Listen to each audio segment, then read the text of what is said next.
I still remember the night I stood on my own porch, rain soaking through my jacket while my daughter Rebecca watched me through the window with cold eyes. 63 years on this earth, 42 years in construction, and 38 years paying the mortgage on this very house, yet there I was, there, locked out like a stray dog. The rain mixed with the tears I refused to acknowledge. How had it come to this? The child I had raised alone after her mother's death, the girl I had sacrificed everything for, now treated me like an unwelcome stranger. "Dad, it's for your own good," she had said earlier that day. "You're getting older. You can't manage this big house anymore. We're just trying to help." Help. That's what she called it when she and that accountant husband of hers, Derek, convinced me to add their names to the deed 6 months ago. For estate planning purposes, they'd said. To avoid probate, they'd explained. As if I were already 1 foot in the grave. I'm Martin Holloway. I've built houses all my life, from modest family homes to luxury estates across 3 states. My hands are calloused from decades of honest work. I started as a laborer at 19, worked my way up to foreman by 30, and eventually owned my own small construction company.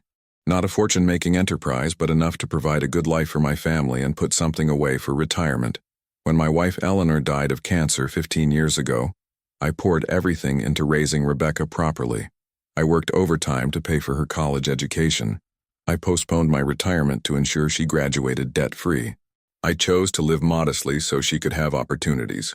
And now at 63 I found myself homeless, because that's exactly what I was as I stood there in the rain, locked out of my own house. I took one last look at my daughter's face through the window. She pulled the curtain closed. Fine.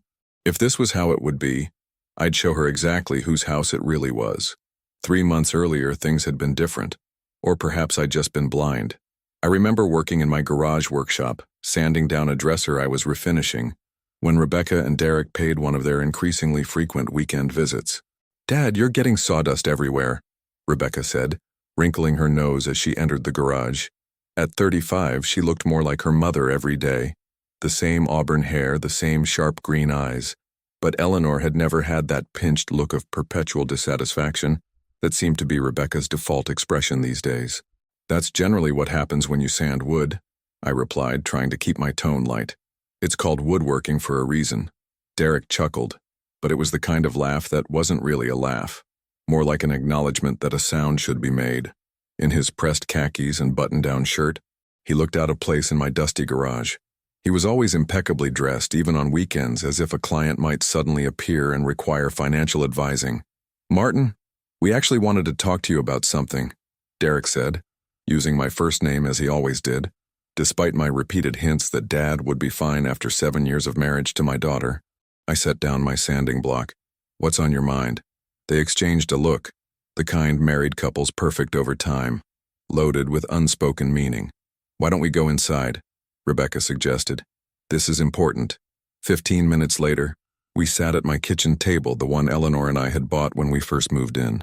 Rebecca had placed 3 mugs of coffee before us, though I noticed she'd used the fancy cups I kept for guests rather than my usual mug.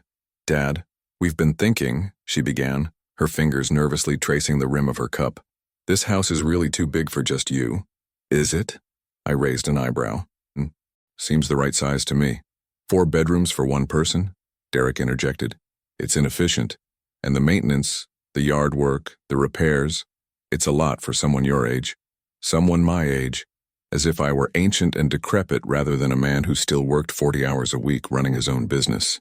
"I manage just fine," I said firmly. "The exercise keeps me young."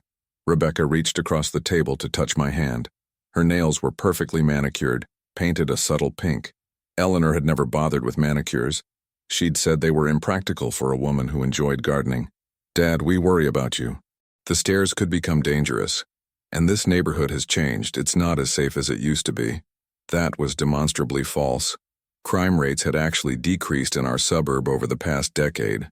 I knew because I still read the local paper every morning, something Rebecca had once teased me about as being so old school. "What exactly are you suggesting?" I asked, though I already had a sinking feeling about where this conversation was headed. Derek cleared his throat. "We think it might be time to consider selling the house. You could move into something more manageable. Maybe one of those nice senior communities." "Senior communities," I repeated flatly. You mean a retirement home? They're actually really nice these days, Rebecca said, her voice taking on that patronizing tone people use with children. Like resorts. There's one just 20 minutes from our place in Brookfield. We could visit all the time. I took a sip of my coffee to buy myself time. The idea of leaving this house physically pained me. Every corner held memories of Eleanor. The height marks on the kitchen doorframe showing Rebecca's growth. The slight dent in the living room wall from when I'd tried to carry a new sofa in without help. The garden Eleanor had lovingly tended, where her roses still bloomed every summer. I appreciate your concern, I said carefully, but I'm not ready to leave my home. Rebecca's face fell. Dad, no, Becca. This isn't up for discussion. This is my home, and I'm staying. The subject was dropped for that visit, but I should have known better. Rebecca had inherited her mother's determination. Once she got an idea in her head, she rarely let it go. The difference was that Eleanor had used her persistence for things like making sure I went to the doctor for regular checkups, or insisting we set up a college fund for Rebecca when money was tight. My daughter, it seemed, had different priorities. 2 weeks later, Rebecca called with what she described as a compromise. We've been talking to our financial advisor, she said, her voice bright with enthusiasm. There's a way you can stay in your house but also protect your assets. I'm listening, I said cautiously. It's simple. You add Derek and me to the deed of the house. It protects the property if you ever need long-term care. You know, Medicaid and all that. It's just smart estate planning. I'd worked in construction, not finance, but I wasn't ignorant about money matters. You mean put the house in your names? Not entirely. You'd still be an owner too. It's called joint tenancy with rights of survivorship. It's really common, Dad. Lots of people your age do it. There was that phrase again, people your age, as if I belonged to some separate species. I'd like to think about it, I said. Maybe talk to my own lawyer. Of course, Rebecca said quickly. Take your time. We just want what's best for you. I did speak to a lawyer, Jim Keller, who'd handled my business contracts for years. His advice was unequivocal. Don't do it, Marty, he said bluntly. Once you add them to the deed, the house is 1/3 theirs. They could force a sale if they wanted to, even against your wishes. Rebecca wouldn't do that, I said, though a small seed of doubt had begun to take root. Jim leaned back in his chair. Maybe not, but people change, especially when money's involved. Why are they pushing this now? Are they having financial troubles? Not that I know of, I replied. Derek's accounting practice seems successful. They just bought a new BMW. Jim raised his eyebrows but said nothing. He didn't need to. The implication was clear. Despite his advice, I found myself giving in 3 weeks later. Rebecca had called almost daily, each time with a new article or anecdote about elder care costs or estate planning disasters. Derek had arranged a meeting with their financial advisor, who gave a polished presentation about protecting family assets. And, more than anything, I wanted to believe my daughter had my best interests at heart. So I signed the papers, adding Rebecca and Derek as joint tenants on the deed to my home. The home I had purchased with Eleanor when Rebecca was just a year old. The home where I had raised my daughter alone after cancer took my wife far too early. The home I had maintained meticulously for nearly 4 decades. That was my first mistake. The changes were subtle at first. Rebecca and Derek began stopping by more frequently, usually unannounced. They brought contractors to give estimates on updates the house supposedly needed. A new kitchen, bathroom renovations, replacing my perfectly functional furnace with something more energy efficient. We're just trying to maintain the property value, Derek explained when I objected to the expense and disruption. These improvements will pay for themselves if you ever decide to sell. But I had no intention of selling, as I repeatedly told them. Then came the suggestions about my belongings. Dad, don't you think it's time to declutter a bit? Rebecca asked one Saturday as she eyed my bookshelf with distaste. Nobody needs this many books anymore. Everything's digital now. I like my books, I said simply. I didn't add that many of them had been Eleanor's, that I sometimes pulled them from the shelf just to see her handwriting in the margins. And this furniture, she continued as if I hadn't spoken. It's so outdated. We could help you pick out some new pieces. The furniture suits me fine. Rebecca sighed dramatically. You're being stubborn.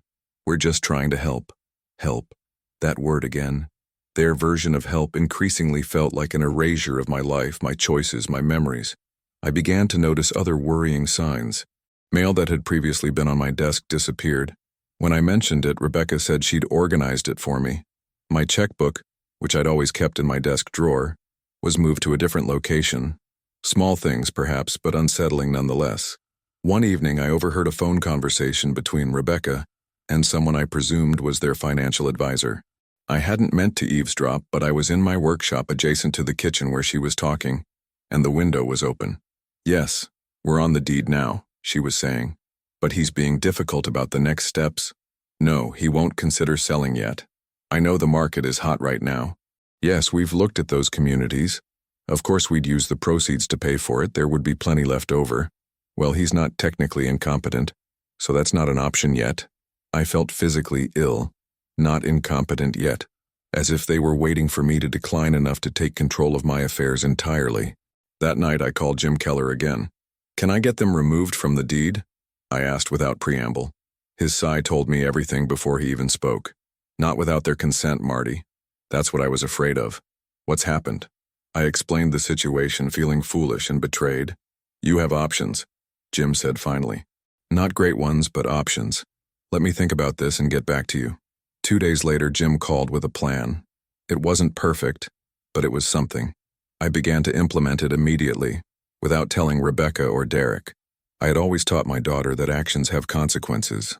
It was time she remembered that lesson. The confrontation that led to me standing in the rain occurred 6 weeks later. I had returned from a meeting with Jim to find Rebecca and Derek in my house. They had used the key I'd given them for emergencies, along with 2 strangers who were measuring my living room. "What's going on here?" I demanded. Rebecca jumped slightly, then composed herself. "Dad, I thought you were playing cards with Frank today." "Clearly," I said coldly. "Who are these people and why are they in my home?" The strangers, a man and woman in business casual attire, looked uncomfortable. Derek stepped forward. "Martin, this is Lisa and Tom from Cornerstone Realty. They're just giving us some ideas about the property's potential." "Its potential?" I repeated. "You mean its sale value?" Rebecca shot Derek an annoyed look before turning to me with a placating smile. "Dad, we're just exploring options. You said yourself that the maintenance is becoming a lot." "I never said that. In fact, I've repeatedly told you I have no intention of selling my home." "Our home," Derek corrected smoothly. "We're all on the deed now, remember?" And there it was. The truth laid bare. In their minds, my home had become a shared asset, one they felt entitled to liquidate. "I'd like everyone to leave," I said, my voice deadly calm. "Now!" The realtors mumbled apologies and made a hasty exit. Rebecca and Derek stayed put. "Dad, you're overreacting," Rebecca said. "We were just what? Planning to sell my home out from under me? Move me into one of those resort-like facilities so you can cash in on the equity?" "That's unfair," Derek interjected. "Real estate in this area has appreciated considerably. It makes financial sense to capitalize on that investment now rather than watch it depreciate." I stared at him. "This isn't an investment property. It's my home. The home your wife grew up in. The home her mother and I made for our family. Mom has been gone for 15 years, Rebecca said softly. "And I'm concerned about you. You've been acting different lately. Forgetful. Paranoid." "Paranoid?" I laughed without humor. "Is it paranoia when I find realtors measuring my living room without my knowledge or consent? See, this is exactly what I mean. These angry outbursts aren't like you." I took a deep breath. "I'm not having an outburst. I'm setting a boundary. This is still my home, and I decide what happens to it." Derek's expression hardened. "Actually, legally speaking, that's not entirely accurate anymore." I looked at my daughter, searching for any sign of the child I had raised, the girl who once had such a strong sense of right and wrong. "Is this really who you've become, Rebecca? Someone who would take advantage of her father's trust?" For a moment something flickered in her eyes. Doubt, perhaps, or shame. But Derek placed a hand on her shoulder, and her expression turned resolute. "Dad, we think you need help. Professional help. Your behavior lately suggests you might not be fully capable of managing your affairs." And that's when I knew they were building a case to declare me incompetent. The forgetfulness they'd mentioned, likely referring to the times I'd questioned where my mail had gone or why my belongings had been moved. The paranoia, my justified concerns about their intentions. "I want you both to leave," I said again, "and I want my house key back." "Dad, be reasonable." "The key, Rebecca. Now." Reluctantly, she opened her purse and removed my house key from her key ring. She placed it on the coffee table rather than handing it to me directly. "We're going to give you some time to calm down," she said in that same patronizing tone. "But this conversation isn't over. We need to think about your future care." After they left, I sat in my armchair, the one Eleanor and I had bought when Rebecca was still in elementary school, and allowed myself a moment of grief. Not just for the betrayal, but for the daughter I seemed to have lost somewhere along the way. Then I called Jim. "They're making their move," I told him. "Time to accelerate our plan." For the next 2 weeks, I pretended to soften my stance. I apologized to Rebecca for my outburst and agreed to meet with her and Derek to discuss options. Meanwhile, I worked with Jim to put everything in place. The confrontation that left me standing in the rain began innocuously enough. I had invited Rebecca and Derek for dinner, saying I wanted to make amends and discuss the future rationally. They arrived precisely on time, as Derek always insisted upon. "Something smells good," Rebecca said as she entered, kissing my cheek perfunctorily. "Pot roast," I replied, "your mother's recipe." We made small talk through dinner. I asked about their jobs, their friends, their recent vacation to Bermuda. They seemed relieved by my apparently conciliatory mood, gradually relaxing as the meal progressed. Over coffee and the apple pie I'd bought from the local bakery, Eleanor's homemade version had always been better, but my attempts to recreate it had never quite succeeded. I broached the subject they'd been waiting for. "I've been thinking about what you said," I began, noting how they both straightened in their chairs, suddenly alert.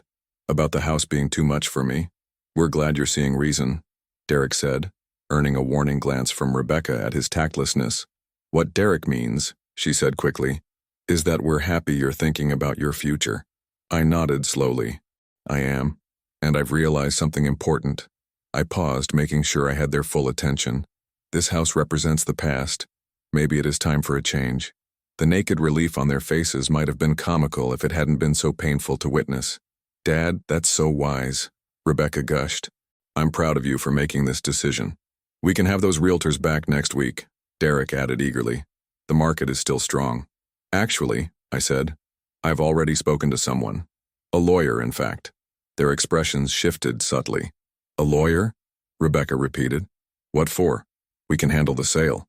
"Oh, it's not about the sale, it's about the trust." Derek frowned. "What trust?" I took a sip of my coffee, savoring the moment despite the ache in my heart.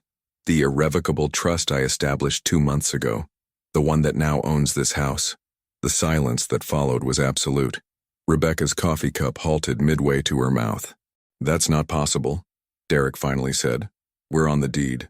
"You were on the deed," I corrected.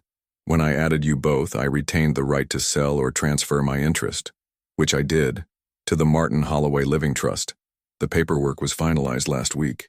"You can't do that," Derek sputtered, his face reddening. "I already have. The trust owns the house now, and I am the trustee.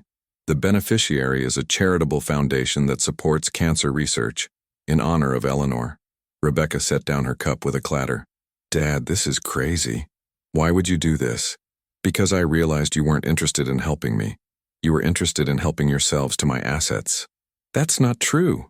"We were concerned about your care." "My care?" I interrupted. "Or the plenty left over after paying for a care facility?" "Yes, I overheard that conversation, Rebecca. Just as I noticed the missing mail, the moved checkbook, the careful documentation of my supposed forgetfulness and paranoia." Derek stood abruptly. "This is ridiculous. No court will uphold this transfer. It's clearly an attempt to defraud legitimate stakeholders." I smiled thinly. "Feel free to challenge it. Jim assures me everything was done legally, and any judge will be very interested to hear recordings of your conversations about having me declared incompetent, while simultaneously asking me to sign legal documents." "Recordings?" Rebecca whispered, her face pale. I gestured to the unobtrusive device on the bookshelf that looked like an ordinary digital clock. "Amazing what technology can do these days, isn't it? Even for someone my age." Derek grabbed his jacket. "We're done here. Come on, Rebecca." My daughter stood shakily. "Dad, you've completely misunderstood. We only wanted what's best for you." "No," I said quietly. "You wanted what was best for you. There's a difference." They stormed out, Derek practically dragging Rebecca, who kept looking back at me with an expression I couldn't quite decipher. Hurt? Anger? Perhaps even a flicker of shame? I cleaned up the dinner dishes. wrapped the leftover pie and settled in my armchair with a book, exhausted but relieved that the confrontation was finally over. It was nearly midnight when I heard the key in the lock. I frowned, setting my book aside. I'd asked for Rebecca's key back, but had they made a copy? I walked to the entryway just as the door opened. Rebecca stood there, Derek behind her. Their expressions stopped me cold. "You need to leave," Rebecca said, her voice unnaturally calm. "Excuse me?" Derek pushed forward. "We've spoken to our attorney. The trust transfer may take time to challenge, but as joint tenants we still have legal right of occupancy. You, however, are now trespassing on property that is 2/3 owned by us." I stared at them in disbelief. "This is my home." "Not anymore," Derek said coldly. "Please get whatever personal items you need for tonight and leave the premises." "This is absurd. I'm not going anywhere." Rebecca's eyes were hard. "All traces of the daughter I knew seemingly erased. Then we'll call the police and report an unwanted intruder. They won't remove me from my own home." "Our attorney says differently," Derek countered. "Joint tenancy means equal rights to the property. 2 out of 3 owners want you gone. The math is simple." I looked at Rebecca, searching for any sign of the child I had raised. "You would put your father out on the street? After everything?" Something flickered in her eyes, but Derek squeezed her shoulder, and her expression hardened again. "You brought this on yourself with your underhanded tactics. You have 30 minutes to pack a bag." I considered my options. I could call Jim, but at this hour, what could he do? I could refuse to leave and see if they actually called the police, but the humiliation of that scenario was more than I could bear. "Fine," I said finally. "I'll get my things." I packed a small suitcase with clothes, toiletries, and medications. I took the photo of Eleanor from my bedside table in my wallet. As I prepared to leave, rain began to patter against the windows, quickly intensifying to a downpour. "Where am I supposed to go at midnight in a rainstorm?" I asked as I reached the door. "There's a Holiday Inn 10 minutes away," Derek said dismissively. "We'll be changing the locks tomorrow, so don't get any ideas about returning while we're at work." And that's how I found myself standing on my own porch in the pouring rain, watching my daughter close the curtains on me. I stood there for several long minutes, rain soaking through my jacket, a lifetime of memories and betrayal washing over me like the storm. Finally, I turned and walked to my car. As I placed my suitcase in the trunk, a calm certainty settled over me. This wasn't over. Not by a long shot. Rebecca and Derek thought they had won, but they had no idea what was coming.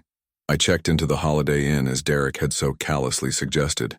The young woman at the front desk looked concerned when I arrived soaking wet at nearly 1 in the morning. But I managed a reassuring smile and some comment about unexpected travel plans.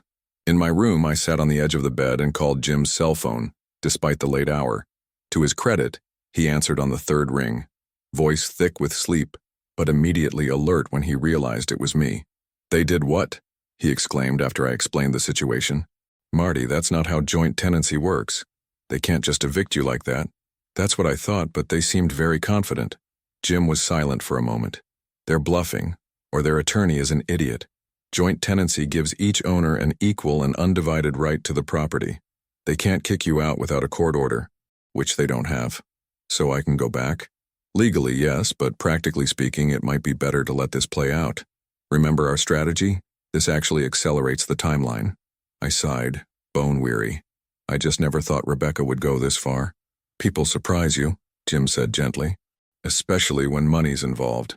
After a pause, he added, "Get some rest. Come to my office first thing tomorrow. We'll proceed with phase 2. Sleep eluded me that night. I kept seeing Rebecca's face as she closed the curtains, shutting me out of my own home. What had happened to the little girl who used to climb into my lap for bedtime stories? Who had made me handmade cards every birthday? Who had cried on my shoulder when her first boyfriend broke her heart? At what point had my daughter decided I was nothing more than an obstacle between her and my assets? Morning brought no clarity, but did deliver a renewed determination. I showered, dressed in the clothes I'd hastily packed, and drove to Jim's office, arriving just as his secretary was unlocking the door. Jim was already waiting, 2 cups of coffee on his desk. "You look like hell, Marty." "Feel like it too," I admitted, sinking into the chair across from him. "I made some calls this morning," he said, pushing one of the coffee cups toward me. "Your instinct to record their conversations was smart. Between that and their illegal eviction attempt, we have leverage." "For what?" "To make them back off completely." Jim leaned forward. Here's what we're going to do. For the next hour, we refined our plan. By noon, everything was in motion. I checked out of the hotel and moved temporarily into my friend Frank's guest room.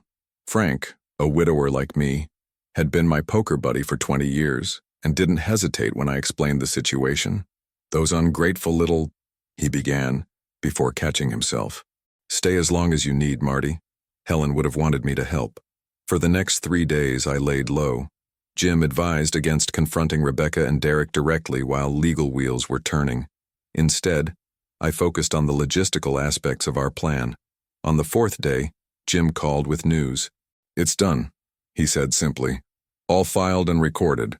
Phase 2 complete. They don't know yet. They'll find out soon enough. Official notices will be delivered tomorrow. Want to be there when it happens? I considered this.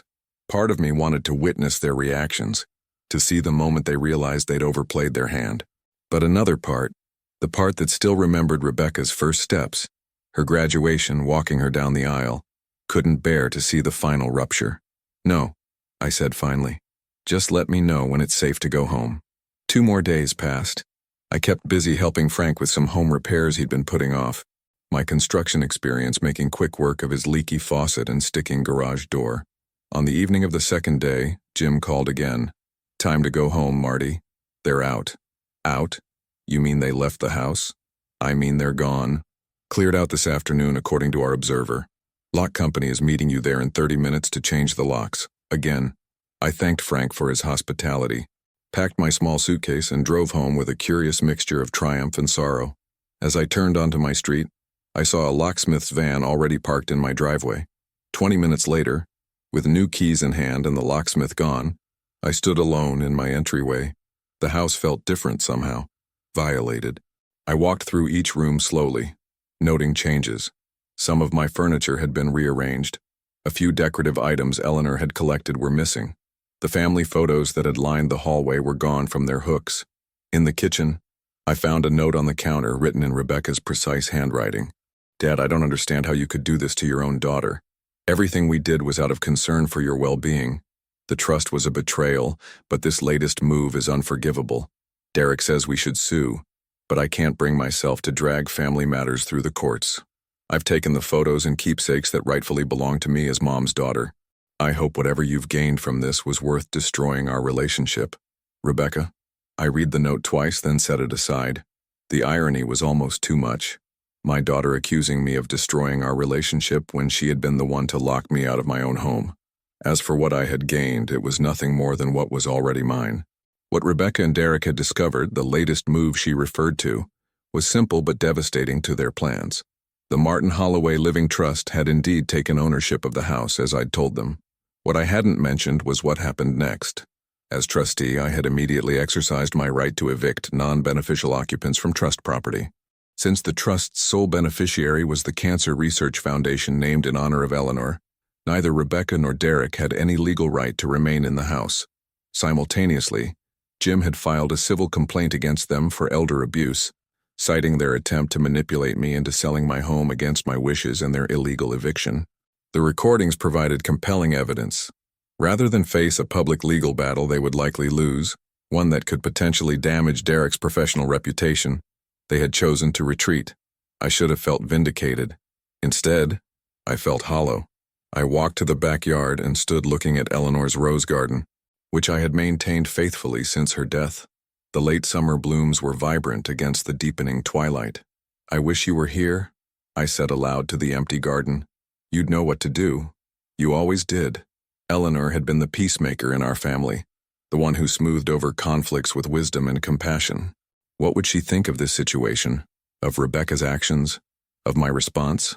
I had no answers, only the quiet certainty that I had defended what was mine, not out of greed, but out of principle. Eleanor had understood principles. It was one of the many things I had loved about her. As darkness fell, I returned inside and began the process of reclaiming my home. I ordered dinner from the local Chinese restaurant Eleanor and I had frequented, using their online delivery service, something Rebecca might be surprised to know I could navigate. Then I started making lists, security system upgrades, missing items to replace, legal loose ends to tie up. I was still making lists when the doorbell rang. announcing the arrival of my food. When I opened the door, I found not only the delivery person but also an unexpected visitor. Melissa Chen, my next-door neighbor for the past 5 years, stood on my porch holding a foil-covered dish. "Martin, thank goodness you're back," she said with genuine relief. "I saw the locksmith earlier and hoped it meant good news." Melissa was a widow in her late 50s who had moved to the neighborhood after her husband passed away. We had developed a comfortable neighborly relationship over the years, occasionally sharing garden tips or keeping an eye on each other's houses during vacations. "I brought lasagna," she continued, holding out the dish. "I figured you might need some real food after, well, whatever's been going on. Your daughter and her husband left in quite a hurry this afternoon. Didn't look happy." I accepted the lasagna with a grateful smile. "It's a long story, Melissa. Would you like to come in? I just ordered Chinese, but there's always too much for one person." She hesitated only briefly before nodding. "Actually, I would, and I want to apologize." "For what?" I asked as I led her inside. "For not saying something sooner." She followed me to the kitchen where I set down her lasagna and my Chinese food. "I've been watching some strange comings and goings at your house the past few months. People measuring things, looking at the yard. Then you disappeared and suddenly your daughter and son-in-law were living here. It didn't seem right, but I didn't want to intrude." "You couldn't have known," I assured her, taking plates from the cabinet. "To be honest, I didn't see it coming either until it was almost too late." Over dinner, a peculiar but somehow fitting combination of lasagna and sweet and sour chicken, I told Melissa the abbreviated version of recent events. She listened without interrupting, her expression shifting from shock to indignation. "The nerve of them," she said when I finished. "After all you did as a father. That's the part I still can't reconcile," I admitted. "How did my daughter become someone who would do this?" Melissa considered this as she twirled lo mein around her fork. "People change, Martin. Sometimes in ways we can't predict or understand. My own sister hasn't spoken to me in 8 years because of a disagreement over our mother's care. Family can be complicated." "Complicated," I repeated. "That's one way to put it. Have you thought about what happens now? With Rebecca, I mean." I set down my fork. "Honestly? No. I've been so focused on getting my house back that I haven't looked beyond that." "Well," Melissa said practically, "you have your house. You have your health. You have neighbors who care about you. That's not nothing." "No," I agreed, managing a small smile. "It's not nothing at all." After Melissa left, promising to check in again soon, I sat in my living room with a scotch I hadn't touched in weeks. The house felt more like mine again after sharing a meal and conversation within its walls. The hollow feeling hadn't disappeared entirely, but it had diminished. I took out my phone and pulled up Rebecca's contact information. My thumb hovered over the call button for a long moment before I set the phone aside. Not yet. The wounds were too fresh, the betrayal too raw. Perhaps someday we would find a way back to each other, but that day wasn't today. Instead, I pulled out a notebook and began drafting a letter to the Eleanor Holloway Memorial Cancer Research Fund, the foundation that was now the beneficiary of my trust. I wanted to explain why I had chosen them, how Eleanor's battle had shaped our family, and how I hoped the eventual proceeds from my estate would help other families avoid the loss we had suffered. It wasn't the legacy I had imagined leaving, but as I wrote, I realized it was a worthy one nonetheless. A week passed, then 2. I settled back into my routine with some adjustments. I installed a comprehensive security system with cameras covering all approaches to the house. I changed my bank accounts and created a detailed inventory of my possessions, complete with photographs. I consulted with Jim about additional legal protections. Rebecca didn't call. Neither did Derek.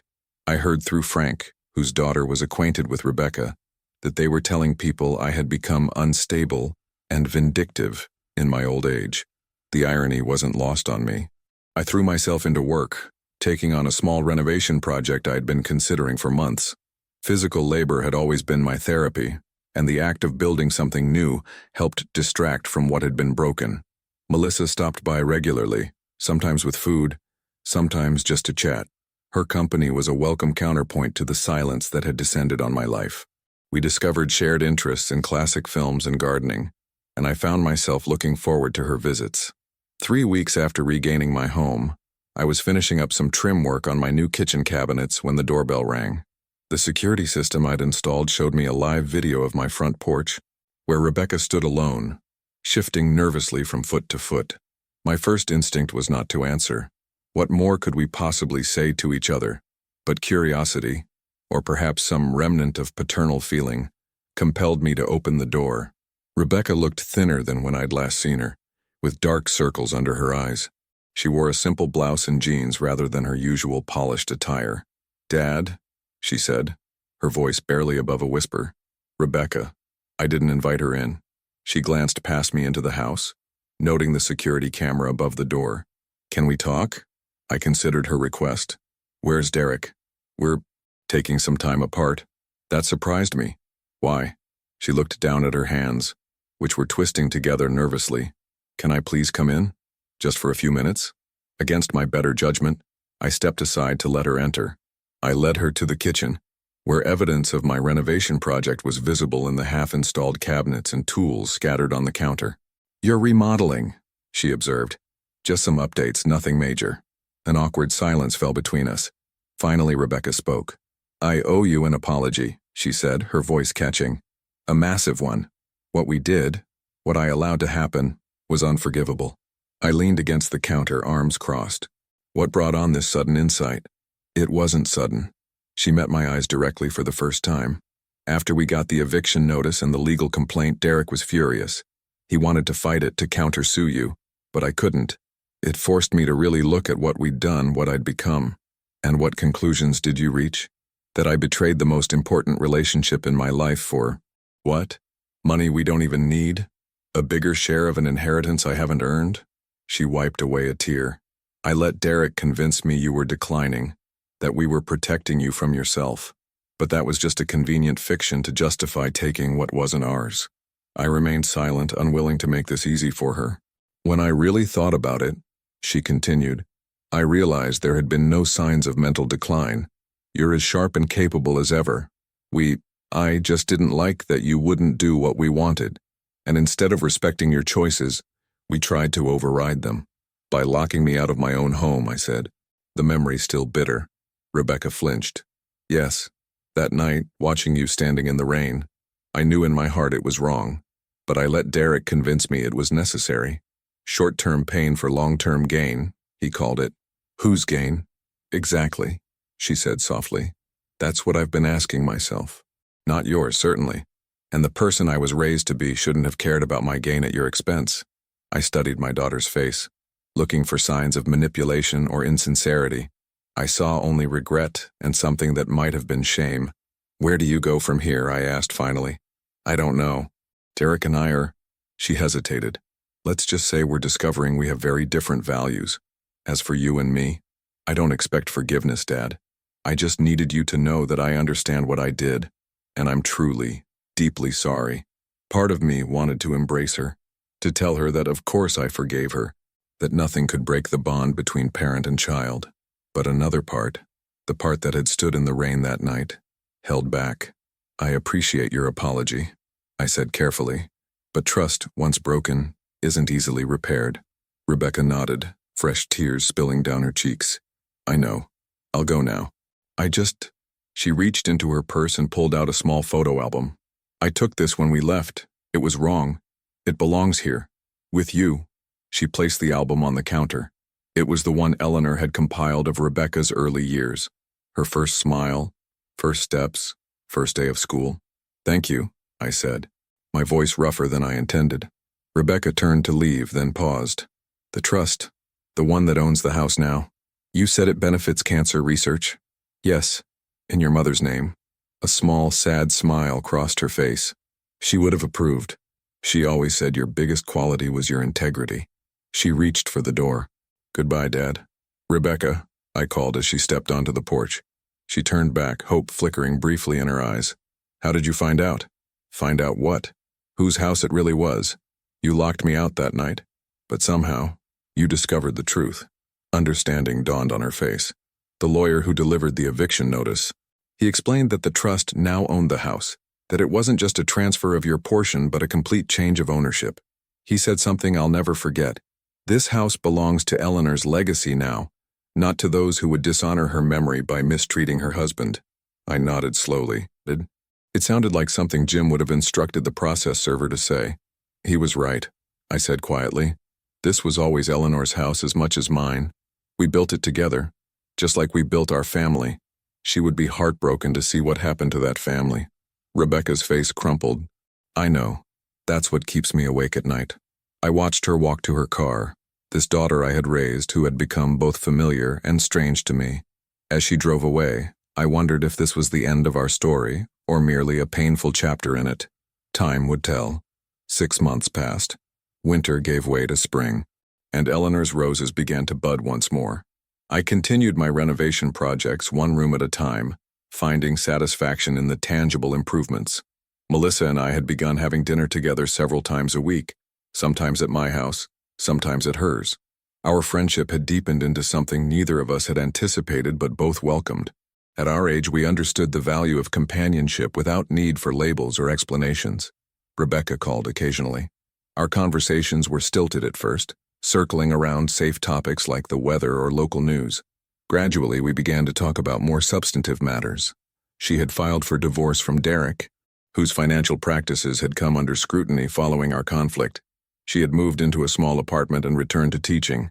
Her profession before Derek had convinced her to work in his accounting firm. I listened to these updates with mixed emotions.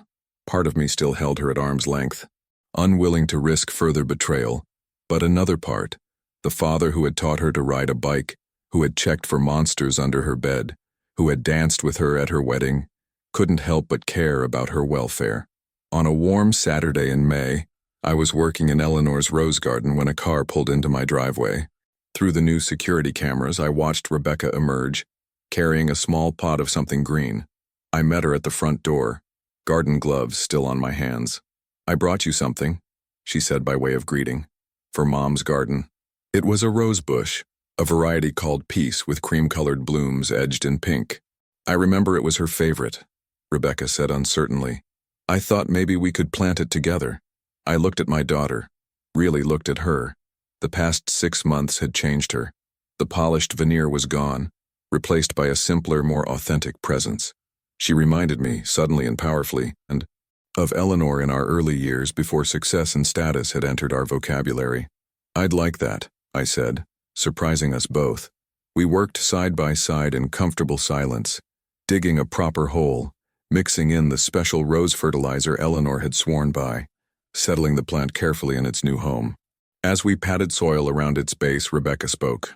"I've been seeing a therapist," she said, not looking up from her task, "trying to understand how I could have done what I did. To you, of all people." I continued working, giving her space to continue. She helped me see that I've spent most of my adult life trying to impress people who don't matter, acquiring things I don't need, all while neglecting the relationships that actually give life meaning. She sat back on her heels, dirt smudging her jeans. Derek was part of that pattern, but it started long before him, maybe even after Mom died, when I was trying to fill that void. I thought about this as I watered the newly planted rose. Grief does strange things to people. Your mother's death changed us both, but you stayed true to yourself, to your values. She looked around the garden, to this home you made together.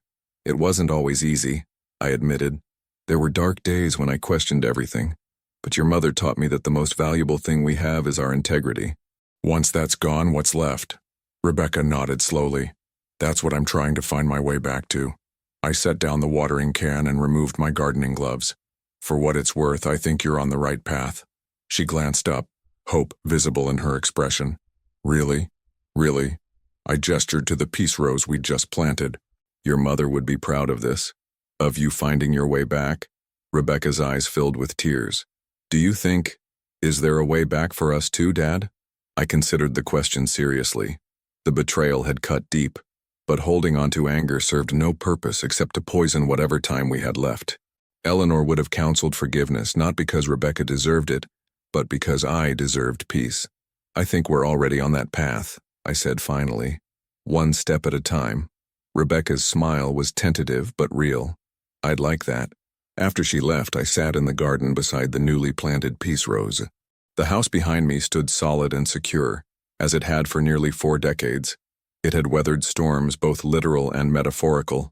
It had seen joy and grief, beginnings and endings. It was still my house, but more importantly, it was a home. My home. and perhaps someday it might feel like our family home again. As the evening light gilded Eleanor's roses, I felt a sense of peace I hadn't experienced in months. The future remained uncertain, as it always does, but I had defended what mattered most. Not just the physical structure, but the principles and memories it contained. In doing so, I had rediscovered parts of myself I feared might be lost. My strength, my resolve, my capacity for both justice and mercy. Rebecca had learned whose house it really was that rainy night months ago, but I too had made a discovery, a reminder of who I really was, and what truly mattered in the end. Not the house itself, but the life built within it, the integrity that had constructed it, brick by brick, year by year, the love that had filled it even in absence, the truth that had finally prevailed, and in that truth, there was both justice and the possibility of healing. If you like this story, please like this video, subscribe to the channel, and share your impressions of this story in the comments. To listen to the next story, click on the box on the left.